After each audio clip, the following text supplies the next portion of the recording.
memperbaiki celah peraturan perundang-undangan yang cenderung disalahgunakan oleh para pelaku tindak pidana korupsi.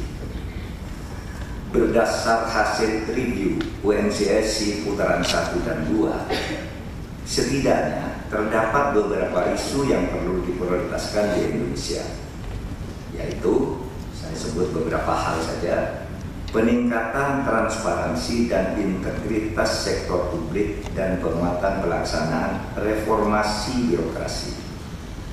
Yang kedua, peningkatan transparansi dan integritas sektor swasta. Ini banyak juga korupsi di sektor swasta, belum banyak disentuh. Yang ketiga, penyelesaian revisi Undang-Undang Bantuan Hukum Timbal Balik dalam masalah pidana, mutual legal systems.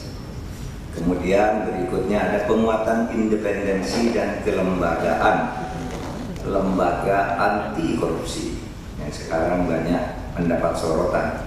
Dan yang terakhir, penyelesaian rancangan undang-undang perampasan aset. Tadi sudah disampaikan oleh Bapak pimpinan KPK Bang Nurul Gufron bahwa RUU perampasan aset telah dikirim oleh pemerintah tanggal 4 Mei tahun 2022. Meskipun tanpa undang-undang ini pun selama ini kita sudah melakukan itu di dalam banyak kasus. Bahkan kita sudah merambah perampasan aset di bidang perjanjian perdata yang kemudian dilanggar. BLBI, Bantuan Likuiditas Bank Indonesia, itu pada dasarnya adalah perjanjian pemerintah antara perdata dengan swasta, antara pemerintah dengan swasta dalam bentuk perjanjian perdata. Tetapi 22 tahun kasus itu ngambang, saling tarik, saling mencari akal dan sebagainya. Sejak tahun 2022 kami membentuk satu tim Satgas perampasan atau penagihan atau penyelesaian terhadap aset BLBI ini. Sampai pekan lalu kita sudah berhasil merampas aset senilai 34,3 triliun, dan kita akan memperpanjang lagi. Ini perdata, masalahnya perdata, tapi kita rampas asetnya agar tidak terjadi konflik. Apa bisa, karena kalau itu terjadi gugatan ya kita layani bahwa mereka punya utang dan bangkit selama belasan tahun. Hadirin, tidak semua ketentuan yang termuat dalam UNCSC wajib dilaksanakan menurut hukum nasional masing-masing negara. Ketentuan dalam UNCSC terbagi atas dua pelaksana, itu mandatory offenses dan non-mandatory offenses. Mandatory offenses artinya yaitu masalah-masalah yang sudah ada kesepakatan dari seluruh peserta konvensi untuk mengatur tindakan tersebut dalam undang-undang nasionalnya, sehingga menimbulkan kewajiban dari negara pihak. Sebaliknya, non-mandatory offenses artinya tidak ada kesepakatan di antara peserta konvensi untuk menyatakan tindakan tersebut sebagai kegiatan yang perlu dikriminalisasi. Tidak ada kesepakatan itu artinya tidak aklamasi, ada yang setuju, ada yang tidak, gitu, sehingga tidak menjadi keputusan bersama. Nah, ditinjau dari pengertian tersebut, maka negara peserta atau state parties tidak memiliki kewajiban untuk sepenuhnya memberlakukan ketentuan UNCSC ke dalam hukum nasionalnya apabila tidak termasuk dalam kategori mandatory offenses. Saudara, peraturan tindak pidana korupsi di Indonesia yang belum sepenuhnya melaksanakan seluruh ketentuan yang termuat di dalam UNCSC karena terdapat pasal-pasal yang berkualifikasi non-mandatory tadi. Namun demikian, hal tersebut tidak boleh semata-mata di Indonesia ini tindak pidana korupsi yang termuat dalam non-mandatory bukan merupakan kejahatan serius. Itu serius. Ini hanya karena belum disepakati secara aklamasi oleh peer review saja. Kita tetap menganggap ini penting untuk dilakukan di Indonesia. Terdapat 4 tindak pidana korupsi dalam UNCSC yang bersifat non-mandatory offenses, namun memiliki versi untuk lebih lanjut diatur dalam undang-undang tindak pidana kita. Ini penting. Satu, trading in influence atau perdagangan pengaruh.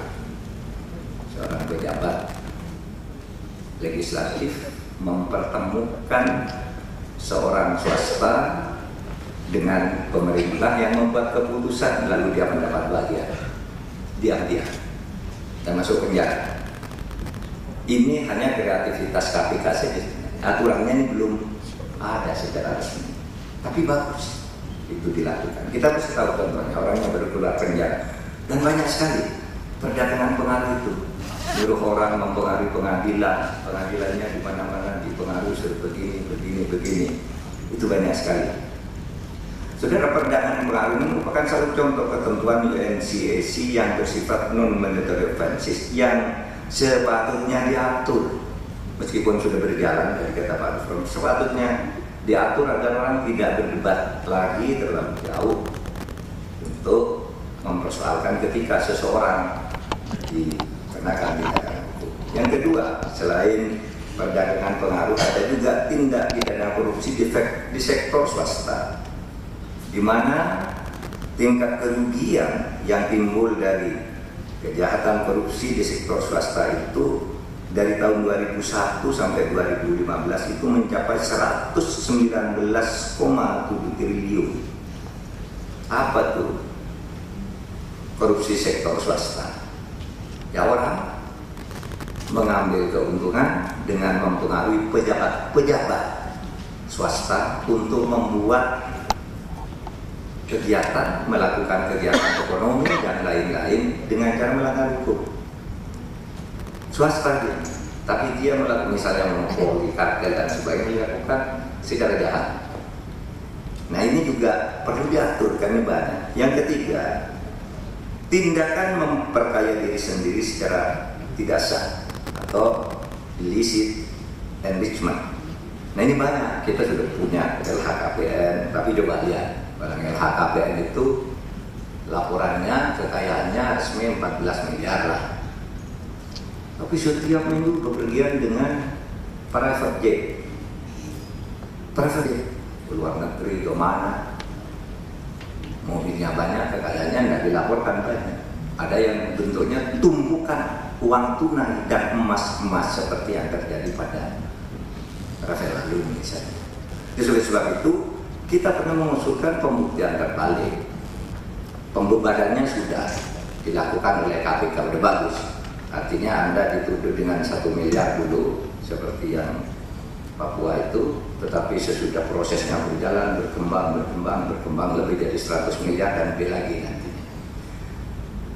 Itu yang kita lakukan. Tetapi ke depannya bagus juga kalau undang-undang pembuktian terbalik. Kalau Mahfud sebagai menteri, ketika menjadi menteri kekayaannya misalnya 25 miliar, 5 tahun kemudian kok menjadi 50 miliar, pasti tidak sesuai dengan profilnya, tidak sesuai dengan gajinya, padahal tidak punya perusahaan apapun. Ya itu langsung aja buktikan secara terbalik bahwa ini sah. Saudara, untuk kasus-kasus tertentu di Malaysia ini sudah berlaku, sudah lama melakukan studi banding tentang ini. Gimana sih kalau kita memperlakukan ini di Indonesia? Masih pada takut, tapi mari kita pelan-pelan kita usahakan yang seperti ini. Surat keempat, ada lagi penyuapan pejabat publik asing dan pejabat internasional.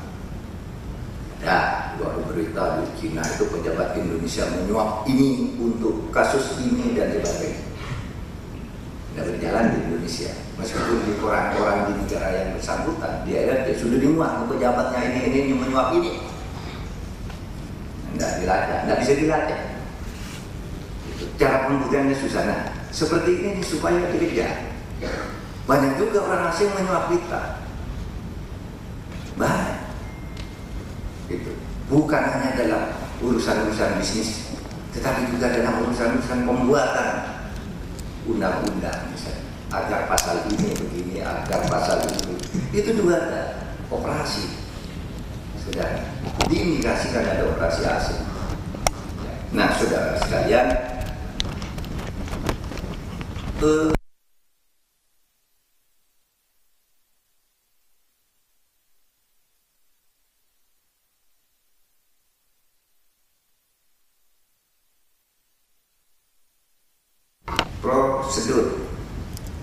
di DPR tidak selalu mudah. Kalau kita membuat undang-undang apa di DPR, seperti tadi kata Pak Bupati, kita dulu ditantang oleh DPR untuk buat RUU perampasan aset. Karena kita mengatakan studi kita buat tanggal 4 Mei sampai sekarang belum ada tindak lanjut.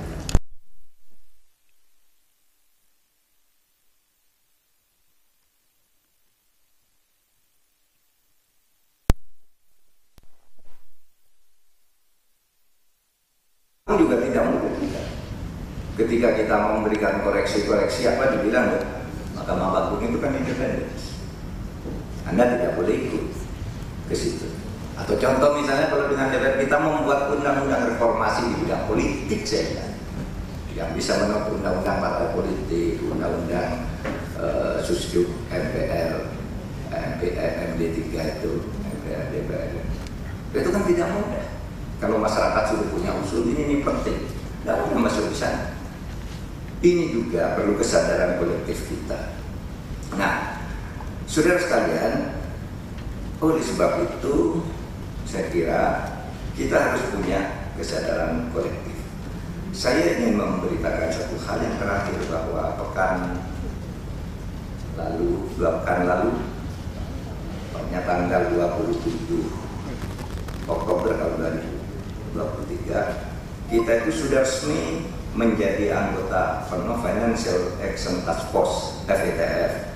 Itu satu rezim anti pencucian uang dan anti pendanaan terorisme. Rezim yang diikuti terdiri dari 40 negara yang menyatakan diri anti korupsi, dan Indonesia satu-satunya negara G20 yang selama ini tidak masuk dan tahun ini masuk. Bayangkan kalau kita lihat sejarahnya. Pada tahun 2001 kita di blacklist oleh dunia internasional karena banyak korupsi dan pencucian uang. Tahun 2002 kita membuat undang-undang tentang tindak pidana pencucian uang. Oleh FATF dibilang itu tidak bagus, perbaiki. Tahun 2003 kita perbaiki undang-undang tindak pidana pencucian uang dengan Undang-Undang Nomor 25 Tahun 2003. Nah, sesudah itu kita terus berjuang. Ya, tahun 2018 kita diterima, sesudah belasan diterima menjadi sebagai observer anggota tidak penuh. 5 tahun kita berjuang, pencucian uang kita garap, korupsi kita garap, penyelundupan kita garap, pendanaan terorisme kita garap. Dan tahun ini, alhamdulillah, baru 2 minggu yang lalu kita mendapat keanggotaan penuh di FATF dan sudah diumumkan dari Paris.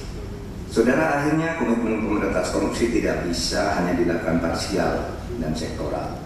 Sinergi nasional dan internasional dalam rangka optimalisasi penerapan UNCSC perlu terus ditingkatkan. Ikhtiar ini diharapkan dapat meningkatkan upaya pencegahan dan pemberantasan tindak pidana korupsi serta meminimalisir siapapun untuk melakukan tindak pidana korupsi. Terima kasih. Assalamualaikum warahmatullahi wabarakatuh. Waalaikumsalam.